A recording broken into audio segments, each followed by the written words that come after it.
India's economy recorded an impressive 7.8% growth rate in the first quarter of fiscal year 2025 to 2026, and it has far outpaced the expectations of around 6.5% to 6.7%, and reaffirming the country's internal economic strength. This growth was led by a strong growth in services, with defense, public utilities, and financial services each expanding by more than 9%. This was complemented by the solid gains in manufacturing, agriculture, construction, and power. Agriculture in particular grew by 3.7% compared to just 1.5% in the same quarter last year, while manufacturing posted a robust 7.7% expansion. The secondary sector overall registered healthy momentum, and within the tertiary sector, growth surged 9.3%, which is a sharp rise from 6.8% in quarter 1 of fiscal year 2024 to 2025. These results underscore the resilience of India's domestic demand, supported by structural reforms that have strengthened the economy and positioned as magnet for global capital. The first quarter's performance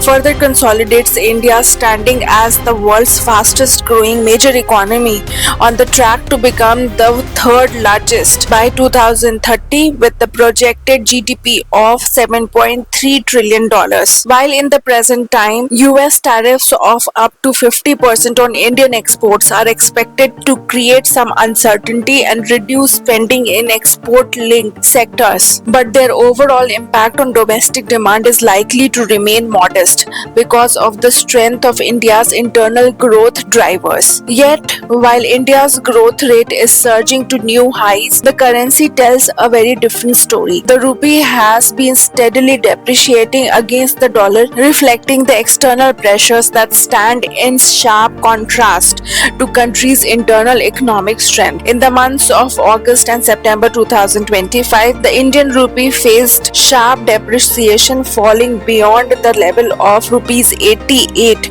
per US dollar. The depreciation was largely triggered by external shocks rather than internal economic collapse, making it a classic case of how global pressures can outweigh local growth momentum. The primary driver was the escalation of trade tensions with the US.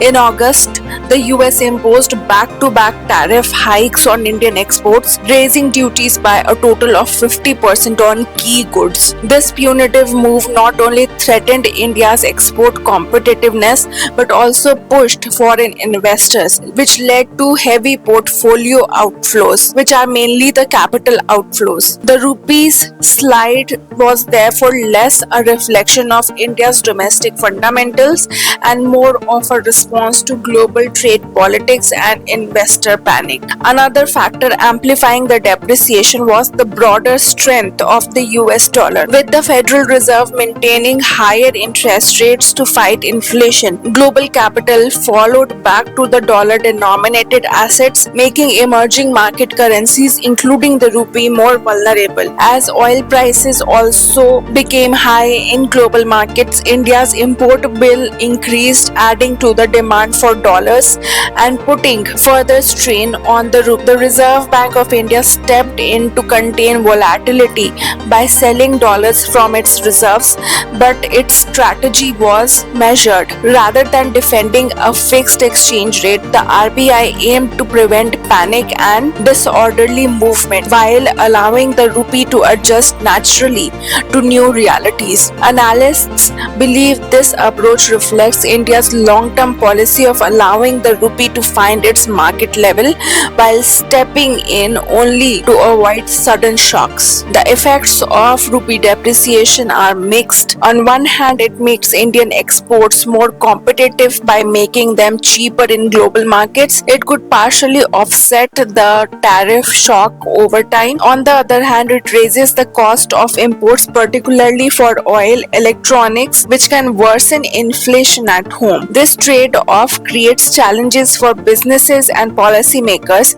as consumers face rising prices while exporters look for relief from global headwinds. If we try to summarize everything, the depreciation of rupee highlights highlights the delicate balance between India's strong domestic growth and the vulnerabilities it faces in the volatile global environment. A solid 7.8% GDP growth rate shows that internal demand and services are robust, but the currency markets remain highly sensitive to trade disputes, capital flows, and global monetary policy. This event is a reminder that even fast growing economies are not insulated from external shocks, and managing stability requires both resilience at home and strategic navigation of global pressures. That's it in this video. If you like this video, please hit the like button and subscribe to the channel. Stay tuned for more content like this, and thank you so much for watching the video.